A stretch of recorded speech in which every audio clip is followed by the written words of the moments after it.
Bem-vindos a mais um programa A Arte da Guerra, como sempre com o embaixador Francisco Seixas da Costa, sendo que hoje e desde há alguns dias é absolutamente inevitável que um programa deste género não comece por abordar aquela performance que aconteceu na Rússia durante o fim de semana. E eu vou usar a palavra performance porque não consigo usar nenhuma outra que adjetivo aquilo que aconteceu, portanto peço de imediato ao embaixador Seixas da Costa que me ajude a perceber o que é que foi aquela performance. Bom, nós estamos a falar, estamos a gravar este programa, e convém dizê-lo, na terça-feira à tarde, e o ritmo dos acontecimentos na Rússia nas últimas horas aconselha alguma prudência relativamente a qualquer tipo de abordagem que se pretenda completa. E, portanto, eh, sujeito àquilo que possa ser o futuro imediato das coisas, vale a pena dizer que o que se passou na Rússia foi uma questão bastante perturbador, eu diria, para o estado de espírito do próprio sistema russo, que de certa maneira, e eu gostaria de começar com isto, significa que as coisas estão a correr mal na guerra para a Rússia. Porque se as coisas, vamos fazer o raciocínio ao contrário, se as coisas estivessem a correr bem, não tinha havido necessariamente uma espécie de um motim feito pelas forças paramilitares que trabalham em paralelo com as Forças Armadas russas, e não se teriam dado os incidentes e todas as questões que entretanto sobrevieram. E, portanto, há um mal-estar, esse mal-estar, de certa maneira, também traduz isto. Moscovo naturalmente tem uma leitura diferente disto, traduz uma relativa incapacidade da liderança de Vladimir Putin, que até agora se supunha praticamente incontestada, mas uma incapacidade de manter uma coesão natural, normal, naquilo que era o esforço de guerra. Este incidente é mais grave porque se passou em tempo de guerra. E naturalmente, aquilo que foi um motim feito pelas forças paramilitares, que de certo modo desafiou o poder de Vladimir Putin, significou um momento de instabilidade que nós não sabemos, e este é o ponto essencial, se não terá repercussões no futuro. O que se passou, sob o ponto de vista prático, é relativamente fácil de descrever. O grupo Wagner, que já vinha a operar há cerca de 10 anos em perfeita articulação com as Forças Armadas, em articulação, não digo perfeita, com as Forças Armadas russas no território da Ucrânia, mas que fora do território da Ucrânia trabalha eu diria, sob o controlo do aparelho de Estado russo, nomeadamente naquilo que são as ações que teve, quer na República Centro-Africana, quer no Mali, quer na Síria, quer na Líbia, quer em Moçambique mesmo. Mas desde 2014 que o Grupo Wagner, que não tem muito mais tempo do que isso em termos de idade, digamos, que tem vindo a ser um elemento fulcral de acompanhamento das Forças Armadas russas em várias operações. Foi-o limitadamente na Crimeia, foi-o no Donbass nos acontecimentos de 2014, que significaram a partição do Donbass do território ucraniano, e veio-se a revelar que a agilidade e a capacidade militar do Grupo Wagner, de certa maneira, serviu de complemento àquilo que era a ação normal do exército e das Forças Armadas russas. E talvez tenha sido esse seu êxito, e talvez tenha sido essa sua capacidade de se afirmar, e mais do que isso, e de dar nota pública dos seus êxitos, porque o Grupo Wagner funciona muito com plataformas mediáticas de exploração dos seus êxitos, que deu ao Grupo Wagner, e este elemento não tem sido, a meu ver, suficientemente sublinhado no mundo ocidental, deu ao Grupo Wagner uma grande popularidade na Rússia. O Grupo Wagner é altamente prestigiado na Rússia. E mesmo a figura caricatural de Prigozhin, que nós olhamos, digamos, como um elemento quase teatral em todo este processo, é uma figura que é vista pelo nacionalismo russo de forma positiva. Era visto pelo nacionalismo russo de forma positiva. Prigozhin, a certa altura, tendo em conta a qualidade do seu produto em termos de eficácia, nomeadamente em Soledar, mas particularmente em Bakhmut, onde desde novembro teve uma ação fundamental para aquilo que foi, digamos, a tomada de Bakhmut pelas forças russas. Prigozhin, a partir de Bakhmut, deixou de ter grandes funções dentro da Ucrânia, porque o exército não lhe atribuiu, as forças armadas regulares não lhe atribuíram grandes funções. E estava numa espécie de pausio, para utilizar uma expressão agrícola. E aproveitando esse mesmo pausio, e aproveitando aquilo que nós, e tentando, digamos, rebater aquilo que nós vimos durante vários meses, que foi ataques sistemáticos feitos por Prigozhin ao Ministro da Defesa, Shoigu, ao chefe de Estado-Maior das Forças Armadas, Gerasimov, tudo isto sob uma certa complacência por parte de Vladimir Putin, nunca explicada. A certa altura, eu acho que a sensação que eu tenho é que Gerasimov, Prigozhin, viu uma tentativa por parte das Forças Armadas regulares de se verem livres deste grupo.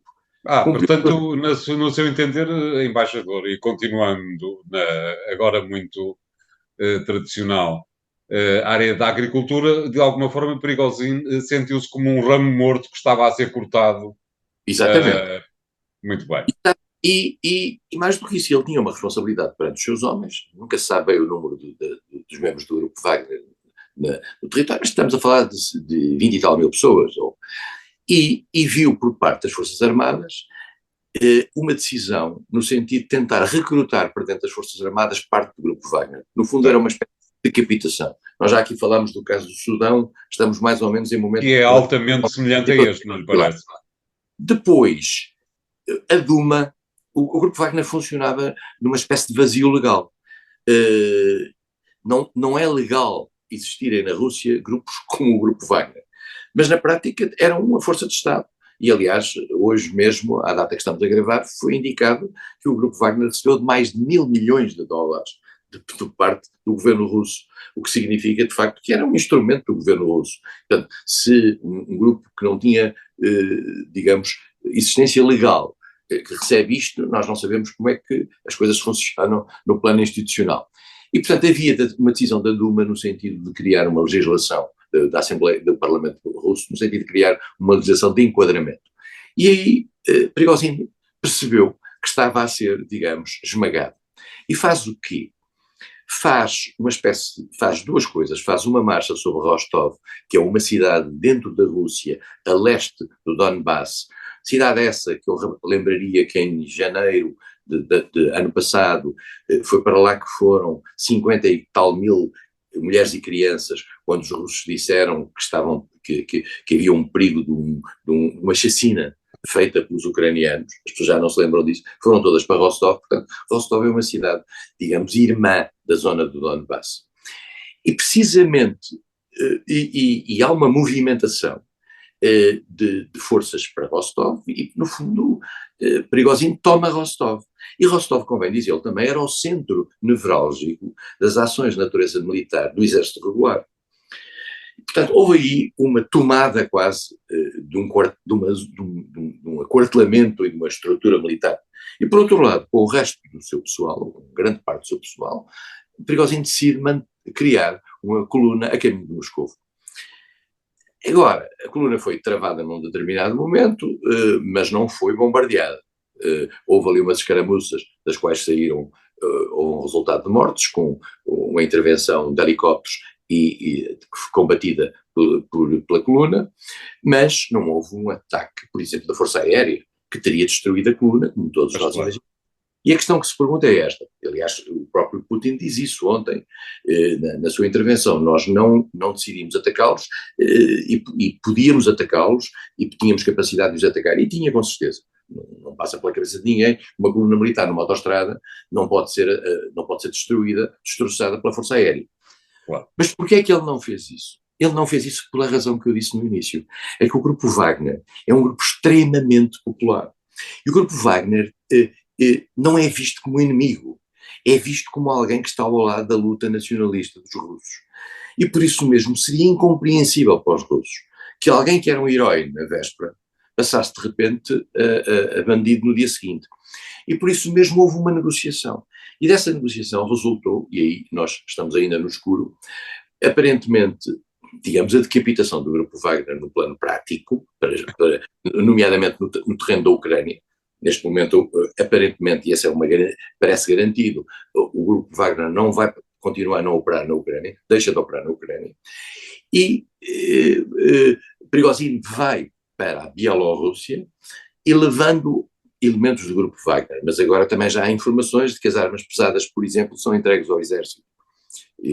Estamos aqui num terreno em que aparece uma decapitação do grupo Wagner, mas é importante, Sergei Lavrov, ministro dos Negócios Estrangeiros, já disse aos países onde opera o grupo Wagner ainda que vão ter a continuidade dessa ação. Portanto, nós não sabemos como é que isto se vai formatar. E depois, por outro lado, também não sabemos o que é que vai acontecer na Bielorrússia ao grupo Wagner, porque há informações contraditórias de que há ou não há instalações para 8.000 ou 20.000, falam-se em números diferentes. Portanto, temos que deixar assentar o pó antes de perceber o que é que se passou. Em saldo global, houve uma fragilização clara do poder russo com esta situação. Esta fragilização tem muito a ver com um sentimento de mal-estar que se vive perante a questão da guerra. Se isto pode ser aproveitado pelos ucranianos, não parece, a menos que haja, digamos, alguma consequência prática nessa tal fragilização dentro da Rússia.